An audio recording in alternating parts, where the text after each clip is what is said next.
ডিম ছাড়াই চুলায় পানির ভাপে শুধুমাত্র পাকা আম আর সুজি দিয়ে বানিয়ে নিতে পারবেন অসম্ভব মজাদার মালাইয়ে ভরপুর লোভনীয় স্বাদের এই ডেজার্ট। আর এইটা এতটাই সফট এবং স্পঞ্জি হয় যে মুখে দিতেই জাস্ট মিলিয়ে যায়। বাসায় থাকা অল্প কিছু উপকরণেই সেরা স্বাদের এই ডেজার্টটা ঝটপট তৈরি করে নেওয়া যায়। তো আশা করছি বরাবরের মতোই আজকের আমার এই সিম্পল এবং সহজ এই রেসিপিটাও আপনাদের অনেক ভালো লাগবে এবং উপকারে আসবে।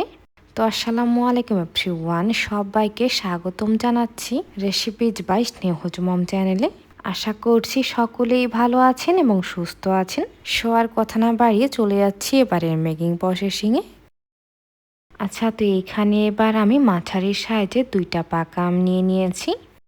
আর আমগুলো আমি আগে থেকেই ধুয়ে ভালো মতো ওয়াশ করে নিয়েছি। দেন এইগুলোকে এবার আমি নাইফের সাহায্যে সুন্দরভাবে স্লাইস করে কেটে নিলাম।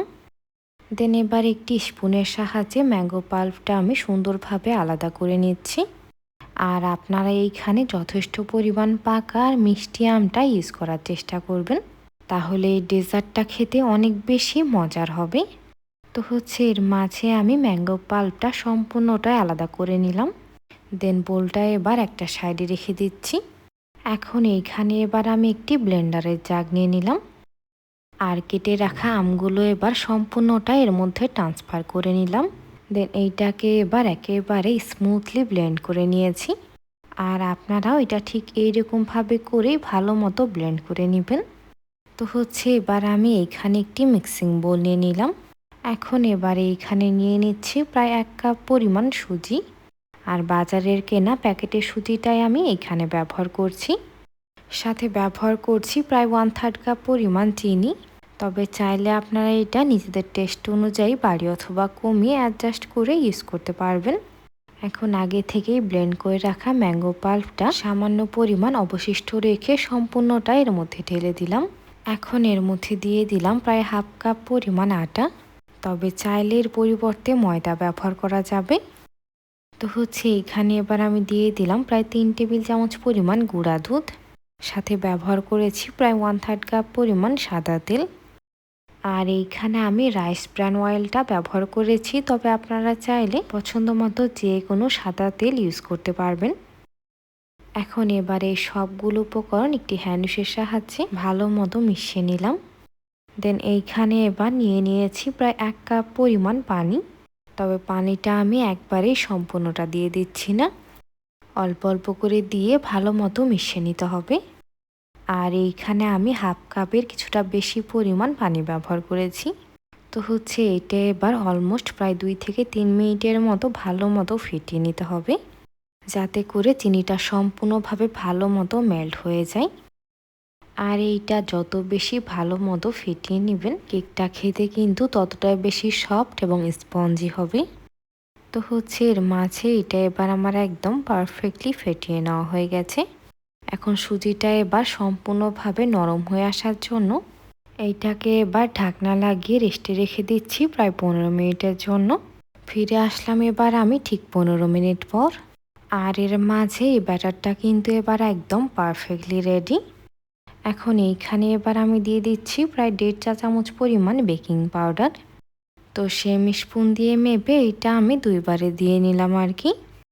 এখন এইখানে এবার আমি নিয়ে নিয়েছি প্রায় 1/4 টিস্পুন বেকিং সোডা।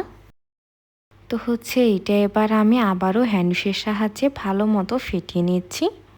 আর এরপর যে এটা আবারও প্রায় 1 মিনিটের মতো ভালো মতো ফেটিয়ে নিতে হবে। তো এই ডেজার্টটা তৈরি করে নেওয়া কিন্তু একেবারেই সহজ। খুবই অল্প সময় এবং অল্প উপকরণেই ঝটপট তৈরি করে নেওয়া যায়। আর একবার বানিয়ে খেলে বারবার খেতে মন চাইবে। আর এইখানে আমার কিন্তু 1 কাপ পরিমাণ পানি সম্পূর্ণটাই লেগে যায়নি, কিছুটা অবশিষ্ট রয়ে গেছে। তো এই ব্যাটারের কনসিস্টেন্সি ঠিক এইরকম টাইপের হবে, খুব বেশি পাতলাও না আর খুব বেশি গাঢ়ও না। এখন এইটা এবার সাথে সাথেই বেক করে নিতে হবে। তো এইখানে এবার আমি একটি সার্ভিং ডিশ নিয়ে নিয়েছি। আর এর উপরে সামান্য একটু অয়েল ব্রাশ করে নিয়েছি। এখন ব্যাটারটা এবার সম্পূর্ণটা এর মধ্যে ট্রান্সফার করে নিলাম। এখন এইটা এবার কয়েকবার এইরকমভাবে করে ট্যাপ ট্যাপ করে নিতে হবে, যাতে করে এর মধ্যে এয়ারটা সম্পূর্ণভাবে বের হয়ে যায়। তো এবার আমি চুলায় একটি প্যান 5 মিনিট আগেই প্রিহিট করে নিয়েছি আর এর মধ্যে একটি স্ট্যান্ড বসিয়ে দিয়েছি। এখন এর মধ্যে এবার পরিমাণ মতো পানি দিয়ে নিলাম। দেন মোলটা এবার সুন্দরভাবে এর মধ্যে বসিয়ে দিলাম। পাতিলের ঢাকনাটা এবার লাগিয়ে ঢাকনায় থাকা ছিদ্রটা একটি কাগজের সাহায্যে বন্ধ করে দিলাম। এখন চুলার আঁচ মিডিয়াম হিটে রেখে এটা এবার স্টিম করে নিতে হবে ঘড়ি ধরে 30 থেকে 35 মিনিট। আর এইটা যেহেতু সুজির কেক তাই চুলার তাপমাত্রা একটু বেশি রাখতে হবে। এখন এবার এরই ফাঁকে আমি মালাই তৈরি করে নিচ্ছি। এজন্য এখানে এবার আমি নিয়ে নিলাম প্রায় 2 কাপ পরিমাণ লিকুইড দুধ, সাথে ব্যবহার করছি প্রায় 1/3 কাপ পরিমাণ চিনি। আর চিনিটা এইখানে বাড়ি অথবা কমিয়ে অ্যাডজাস্ট করে ইউজ করা যাবে। তো মালাইয়ের টেস্ট আরও কিছুটা বাড়াতে ব্যবহার করছি প্রায় 2 টেবিল চামচ পরিমাণ গুঁড়া দুধ। এখন এবার এই সবগুলো উপকরণ নাড়িয়ে চাড়িয়ে ভালো মতো মিক্সড করে নিচ্ছি। দেন এবার আমি চুলাটা অন করে দিয়েছি আর এইটা এবার জাল করে নিতে হবে দুধের মধ্যে বলক আসা পর্যন্ত। তবে এইটা বেশি সময় নিয়ে জাল করে ঘন বানিয়ে নেওয়ার কোনো প্রয়োজন নেই, জাস্ট এর মধ্যে একটা বলক উঠিয়ে নিলেই হবে। তো মাশাআল্লাহ এর মাঝে দুধের মধ্যে কিন্তু বলক চলে এসেছে আর এবার আমি চুলাটা একেবারেই বন্ধ করে দিচ্ছি। এখন মালাইটা এবার কিছুটা ঠান্ডা হয়ে আসা পর্যন্ত অপেক্ষা করতে হবে। এখন এর তাপমাত্রা কিছুটা কমে আসলে আমাদের আগে থেকেই তৈরি করে রাখা অবশিষ্ট ম্যাঙ্গো পাল্পটা সম্পূর্ণটা এর মধ্যে ঢেলে দিলাম। দেন এইটা এবার ভালো মতো মিক্সড করে নিতে হবে যেন একদম ভালো মতো দুধের সাথে মিশে যায়।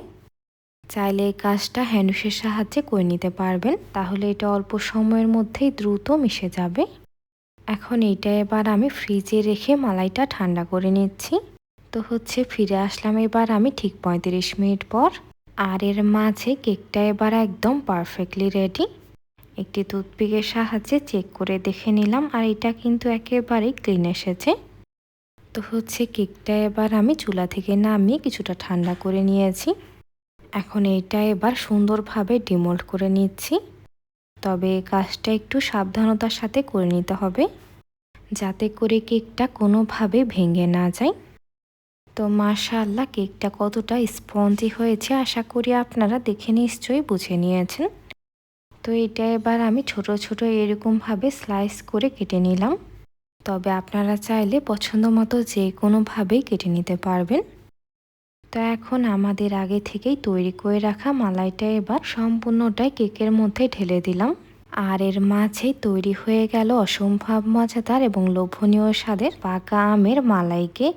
সো ভিউয়ার্স, রেসিপিটি ভালো লাগলে বাসায় একবার অবশ্যই ট্রাই করবেন। আর রেসিপিটি কেমন লাগলে অবশ্যই একটি কমেন্ট করে জানাবেন। আর ভালো লাগলে অবশ্যই ফ্রেন্ডস এবং ফ্যামিলির সাথে শেয়ার করবেন। তো আজকের মতো এখানেই বিদায় নিচ্ছি। এতক্ষণ সাথে থাকার জন্য অসংখ্য ধন্যবাদ। আল্লাহ হাফেজ।